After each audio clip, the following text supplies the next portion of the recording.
California ਤੋਂ ਇਸ ਵੇਲੇ ਵੱਡੀ ਖਬਰ ਇੱਕ ਸਾਹਮਣੇ ਆ ਰਹੀ ਹੈ, ਜਿੱਥੇ ਸੂਬੇ ਦੇ ਜਿਹੜੇ ਸਰਕਾਰੀ ਮੁਲਾਜ਼ਮ ਨੇ ਉਹਨਾਂ ਦੇ ਲਈ ਅੱਜ ਤੋਂ ਯਾਨੀ ਕਿ 1 ਜੁਲਾਈ ਤੋਂ ਇੱਕ ਨਵਾਂ ਨਿਯਮ ਹੈ ਜਿਹੜਾ ਉਹ ਲਾਗੂ ਹੋ ਗਿਆ। ਗਵਰਨਰ ਗੈਵਿਨ ਨਿਊਸਮ ਦੇ ਹੁਕਮਾਂ ਦੇ ਮੁਤਾਬਕ ਹੁਣ ਜਿਹੜੇ ਜ਼ਿਆਦਾਤਰ ਸਰਕਾਰੀ ਮੁਲਾਜ਼ਮ ਨੇ ਉਹਨਾਂ ਨੂੰ ਹਫ਼ਤੇ ਦੇ ਵਿੱਚ 4 ਦਿਨ ਦਫ਼ਤਰ ਆਉਣਾ ਲਾਜ਼ਮੀ ਹੋਊਗਾ। 1 ਜੁਲਾਈ ਤੋਂ ਕੈਲੀਫੋਰਨੀਆ ਦੇ ਜਿਹੜੇ ਸਰਕਾਰੀ ਕਰਮਚਾਰੀ ਨੇ, ਮੁਲਾਜ਼ਮ ਨੇ, ਉਹ ਸਰਕਾਰੀ ਦਫ਼ਤਰਾਂ ਦੇ ਵਿੱਚ 4 ਦਿਨ ਬੈਠਿਆ ਕਰਨਗੇ। ਸੈਕਰਾਮੈਂਟੋ ਦੇ ਵਿੱਚ ਲਗਭਗ ਕਹਿੰਦੇ ਵੀ 16 ਦੇ ਵਿੱਚੋਂ ਲਗਭਗ 6 ਦੇ ਵਿੱਚੋਂ ਇੱਕ ਸਰਕਾਰੀ ਮੁਲਾਜ਼ਮ ਨੇ, ਤੇ ਜਿਸ ਕਰਕੇ ਫੈਸਲੇ ਦਾ ਸਥਾਨਕ ਆਰਥਿਕਤਾ ਤੇ ਜਿਹੜਾ ਉਹ ਵੱਡਾ ਪ੍ਰਭਾਵ ਪਊਗਾ। ਇੱਕ ਪਾਸੇ ਸਰਕਾਰ ਇਸ ਫੈਸਲੇ ਨੂੰ ਸਹੀ ਕਰਾਰ ਦੇ ਰਹੀ ਹੈ, ਤੇ ਦੂਜੇ ਪਾਸੇ ਕਹਿੰਦੇ ਵੀ ਇਹ ਤੇ ਵਿਵਾਦ ਵੀ ਸ਼ੁਰੂ ਹੋ ਗਿਆ। ਇੱਕ ਪਿੱਛੇ ਜੇ ਆਡਿਟ ਹੋਇਆ ਸੀ, ਜਿਹਦੇ ਵਿੱਚ ਇਹ ਗੱਲ ਸਾਹਮਣੇ ਆਈ ਸੀ ਕਿ ਕਈ ਵਿਭਾਗਾਂ ਦੇ ਕੋਲ ਕਰੋਨਾ ਮਹਾਮਾਰੀ ਦੇ ਦੌਰਾਨ ਦਫ਼ਤਰਾਂ ਦੀਆਂ ਲੀਜ਼ ਜਿਹੜੀਆਂ ਨੇ ਉਹ ਖਤਮ ਹੋ ਚੁੱਕੀਆਂ ਨੇ, ਤੇ ਇਸ ਕਰਕੇ ਸਾਰੇ ਮੁਲਾਜ਼ਮਾਂ ਨੂੰ ਇੱਕੋ ਸਮੇਂ ਬਿਠਾਉਣ ਦੇ ਲਈ ਲੋੜੀਂਦੀ ਜਗ੍ਹਾ ਵੀ ਨਹੀਂ ਹੈ। ਦੂਜੇ ਪਾਸੇ ਮੁਲਾਜ਼ਮਾਂ ਦਾ ਜਿਹੜਾ ਪੱਖ ਹੋਇਆ ਕਿ ਕੈਲੀਫੋਰਨੀਆ ਜਿਹੜੇ ਵਾਟਰ ਰਿਸੋਰਸ ਕੰਟਰੋਲ ਬੋਰਡ ਦੇ ਇੱਕ ਵਿਸ਼ਲੇਸ਼ਕ ਨੇ, ਉਹ ਦੱਸਦੇ ਨੇ ਕਿ ਵਰਕ ਫਰੋਮ ਹੋਮ ਕਰਕੇ ਉਹਨਾਂ ਨੇ ਦੂਰ-ਦੂਰ ਤੋਂ ਨਵੇਂ ਲੋਕਾਂ ਨੂੰ ਨੌਕਰੀਆਂ ਦਿੱਤੀਆਂ ਨੇ, ਪਰ ਹੁਣ ਦਫ਼ਤਰਾਂ ਦੇ ਵਿੱਚ ਮੁਲਾਜ਼ਮਾਂ ਨੂੰ ਜ਼ਬਰਦਸਤੀ ਐਡਜਸਟ ਕਰਨਾ ਪਊਗਾ। ਦੂਜੇ ਪਾਸੇ ਜਿਹੜੇ ਡਾਊਨਟਾਊਨ ਦੇ ਵਿੱਚ ਜਿਹੜੇ ਸੈਕਰਾਮੈਂਟੋ ਦੇ ਛੋਟੇ ਕਾਰੋਬਾਰੀ ਨੇ, ਰੈਸਟੋਰੈਂਟ ਮਾਲਕ ਨੇ, ਉਹ ਕਹਿੰਦੇ ਵੀ ਇਹ ਵਧੀਆ ਫੈਸਲਾ, ਜਿਵੇਂ ਕਿ ਕਹਿੰਦੇ ਵੀ ਪਹਿਲਾਂ ਕਰੋਨਾ ਤੋਂ ਬਾਅਦ ਉਹਨਾਂ ਨੂੰ ਗਾਹਕਾਂ ਦੀ ਕਮੀ ਦੇ ਨਾਲ ਜੂਝਣਾ ਪੈ ਰਿਹਾ, ਪਰ ਹੁਣ ਕਹਿੰਦੇ ਵੀ ਬਾਜ਼ਾਰਾਂ ਦੇ ਵਿੱਚ ਰੌਣਕ ਜਿਹੜੀ ਉਹ ਪਰਤੂਗੀ। ਡਾਊਨਟਾਊਨ ਸੈਕਰਾਮੈਂਟੋ ਪਾਰਟਨਰਸ਼ਿਪ ਨੇ ਵੀ ਵੱਧਦੇ ਲੋਕਾਂ ਦੀ ਆਮਦ ਨੂੰ ਦੇਖਦਿਆਂ ਕਹਿੰਦੇ ਵੀ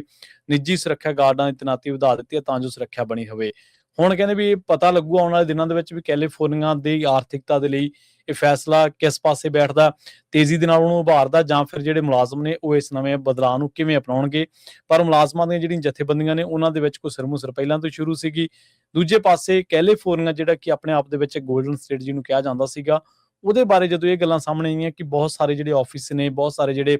ਡਿਪਾਰਟਮੈਂਟ ਨੇ, ਉਹਨਾਂ ਦੀਆਂ ਲੀਜ਼ ਖਤਮ ਹੋ ਚੁੱਕੀਆਂ ਨੇ, ਇਸ ਕਰਕੇ ਮੁਲਾਜ਼ਮਾਂ ਨੂੰ ਜੇ ਬਿਠਾਉਣ ਦੇ ਲਈ ਵੀ ਡਿਪਾਰਟਮੈਂਟਸ ਦੇ ਕੋਲ ਜਗ੍ਹਾ ਨਹੀਂ ਹੈ, ਤਾਂ ਇਹ ਬੜੀ ਚਿੰਤਾ ਦੀ ਗੱਲ ਹੈ ਤੇ ਬੜੀ ਹੈਰਾਨ ਕਰ ਦੇਣ ਵਾਲੀ ਗੱਲ ਹੈ, ਖਾਸ ਕਰਕੇ ਕੈਲੀਫੋਰਨੀਆ ਵਰਗੀ ਸਟੇਟ ਦੇ ਲਈ। ਜੀ,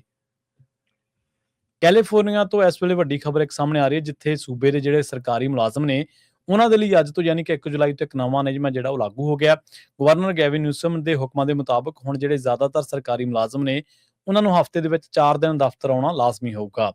1 ਜੁਲਾਈ ਤੋਂ ਕੈਲੀਫੋਰਨੀਆ ਦੇ ਜਿਹੜੇ ਸਰਕਾਰੀ ਕਰਮਚਾਰੀ ਨੇ, ਮੁਲਾਜ਼ਮ ਨੇ, ਉਹ ਸਰਕਾਰੀ ਦਫ਼ਤਰਾਂ ਦੇ ਵਿੱਚ 4 ਦਿਨ ਬੈਠਿਆ ਕਰਨਗੇ। ਸੈਕਰਾਮੈਂਟੋ ਦੇ ਵਿੱਚ ਲਗਭਗ ਕਹਿੰਦੇ ਵੀ 16 ਦੇ ਵਿੱਚੋਂ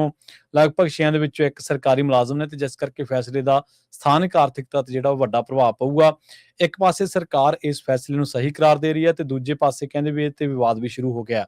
ਇੱਕ ਪਿੱਛੇ ਜੇ ਆਡਿਟ ਹੋਇਆ ਸੀ, ਜਿਹਦੇ ਵਿੱਚ ਇਹ ਗੱਲ ਸਾਹਮਣੇ ਆਈ ਸੀ ਕਿ ਕਈ ਵਿਭਾਗਾਂ ਦੇ ਕੋਲ ਕਰੋਨਾ ਮਹਾਮਾਰੀ ਦੇ ਦੌਰਾਨ ਦਫ਼ਤਰਾਂ ਦੀਆਂ ਲੀਜ਼ ਜਿਹੜੀਆਂ ਨੇ ਉਹ ਖਤਮ ਹੋ ਚੁੱਕੀਆਂ ਨੇ, ਤੇ ਇਸ ਕਰਕੇ ਸਾਰੇ ਮੁਲਾਜ਼ਮਾਂ ਨੂੰ ਇੱਕੋ ਸਮੇਂ ਬਿਠਾਉਣ ਦੇ ਲਈ ਲੋੜੀਂਦੀ ਜਗ੍ਹਾ ਵੀ ਨਹੀਂ ਹੈ।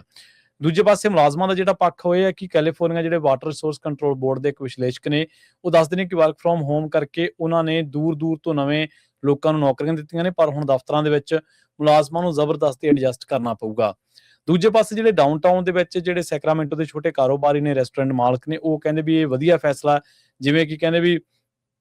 ਪਹਿਲਾਂ ਕਰੋਨਾ ਤੋਂ ਬਾਅਦ ਉਹਨਾਂ ਨੂੰ ਗਾਹਕਾਂ ਦੀ ਕਮੀ ਦੇ ਨਾਲ ਜੂਝਣਾ ਪੈ ਰਿਹਾ, ਪਰ ਹੁਣ ਕਹਿੰਦੇ ਵੀ ਬਾਜ਼ਾਰਾਂ ਦੇ ਵਿੱਚ ਰੌਣਕ ਜਿਹੜੀ ਉਹ ਪਰਤੂਗੀ। ਡਾਊਨਟਾਊਨ ਸੈਕਰਾਮੈਂਟੋ ਪਾਰਟਨਰਸ਼ਿਪ ਨੇ ਵੀ ਵੱਧਦੇ ਲੋਕਾਂ ਦੀ ਆਮਦ ਨੂੰ ਦੇਖਦਿਆਂ ਕਹਿੰਦੇ ਵੀ ਨਿੱਜੀ ਸੁਰੱਖਿਆ ਗਾਰਡਾਂ ਦੀ ਤੈਨਾਤੀ ਵਧਾ ਦਿੱਤੀ ਹੈ, ਤਾਂ ਜੋ ਸੁਰੱਖਿਆ ਬਣੀ ਹੋਵੇ। ਹੁਣ ਕਹਿੰਦੇ ਵੀ ਇਹ ਪਤਾ ਲੱਗੂ ਆਉਣ ਵਾਲੇ ਦਿਨਾਂ ਦੇ ਵਿੱਚ ਵੀ ਕੈਲੀਫੋਰਨੀਆ ਦੀ ਆਰਥਿਕਤਾ ਦੇ ਲਈ ਇਹ ਫੈਸਲਾ ਕਿਸ ਪਾਸੇ ਬੈਠਦਾ, ਤੇਜ਼ੀ ਦੇ ਨਾਲ ਉਹਨੂੰ ਉਭਾਰਦਾ, ਜਾਂ ਫਿਰ ਜਿਹੜੇ ਮੁਲਾਜ਼ਮ ਨੇ ਉਹ ਇਸ ਨਵੇਂ ਬਦਲਾਅ ਨੂੰ ਕਿਵੇਂ ਅਪਣਾਉਣਗੇ। ਪਰ ਮੁਲਾਜ਼ਮਾਂ ਦੀਆਂ ਜਿਹੜੀਆਂ ਜਥੇਬੰਦੀਆਂ ਨੇ, ਉਹਨਾਂ ਦੇ ਵਿੱਚ ਕੋਈ ਸਿਰਮੁਸਰ ਪਹਿਲਾਂ ਤੋਂ ਸ਼ੁਰੂ ਸੀਗੀ। ਦੂਜੇ ਪਾਸੇ ਕੈਲੀਫੋਰਨੀਆ ਜਿਹੜਾ ਕਿ ਆਪਣੇ ਆਪ ਦੇ ਵਿੱਚ ਗੋਲਡਨ ਸਟੇਟ ਜਿਹਨੂੰ ਕਿਹਾ ਜਾਂਦਾ ਸੀਗਾ, ਉਹਦੇ ਬਾਰੇ ਜਦੋਂ ਇਹ ਗੱਲਾਂ ਸਾਹਮਣੇ ਆਈਆਂ ਕਿ ਬਹੁਤ ਸਾਰੇ ਜਿਹੜੇ ਆਫਿਸ ਨੇ, ਬਹੁਤ ਸਾਰੇ ਜਿਹੜੇ ਡਿਪਾਰਟਮੈਂਟ ਨੇ, ਉਹਨਾਂ ਦੀਆਂ ਲੀਜ਼ ਖਤਮ ਹੋ ਚੁੱਕੀਆਂ ਨੇ, ਇਸ ਕਰਕੇ ਮੁਲਾਜ਼ਮਾਂ ਨੂੰ ਜੇ ਬਿਠਾਉਣ ਦੇ ਲਈ ਵੀ ਡਿਪਾਰਟਮੈਂਟਸ ਦੇ ਕੋਲ ਜਗ੍ਹਾ ਨਹੀਂ ਹੈ, ਤਾਂ ਇਹ ਬੜੀ ਚਿੰਤਾ ਦੀ ਗੱਲ ਹੈ ਤੇ ਬੜੀ ਹੈਰਾਨ ਕਰ ਦੇਣ ਵਾਲੀ ਗੱਲ ਹੈ, ਖਾਸ ਕਰਕੇ ਕੈਲੀਫੋਰਨੀਆ ਵਰਗੀ ਸਟੇਟ ਦੇ ਲਈ। ਜੀ।